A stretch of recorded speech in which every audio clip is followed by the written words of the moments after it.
রাসূলুল্লাহ সাল্লাল্লাহু আলাইহি ওয়াসাল্লাম জন্মের সময় ফেরেশতাদের সাথে শয়তানের তুমুল ঝগড়া।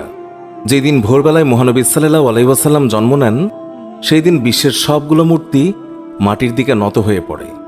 ইরানের রাজার বিশাল প্রাসাদের বারান্দা কেঁপে ওঠে এবং ছাদের 14টি প্রাচীর ধসে পড়ে।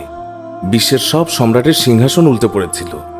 বিশ্বের সব রাজা বোবা হয়ে পড়েছিলেন, অর্থাৎ তারা কথা বলতে পারছিলেন না। সেদিন গণকদের সব জ্ঞান লুপ্ত হয় এবং জাদুকরদের জাদুগুলো অকার্যকর হয়ে পড়ে। বিশ্বনবী সাল্লাল্লাহু আলাইহি ওয়াসাল্লাম জন্মের সময় শয়তান তার সন্তানদের মধ্যে আর্তনাদ করে ওঠে। ফলে সবগুলো শয়তান তার কাছে এসে বলে, কেন এত পেরেশান বা উদ্বিগ্ন হয়েছ? সে বলল, কাল রাতে কি হয়েছিল? রাতের প্রথম থেকে এই পর্যন্ত দেখেছি যে আকাশ এবং জমিনের অবস্থা বদলে গেছে। ভূপৃষ্ঠে ঘটে গেছে এক বিরাট ঘটনা। ঈসা আলাইহিস সালাম ঊর্ধ্ব আকাশে চলে যাওয়ার পর আর কখনো এত বড় ঘটনা ঘটেনি।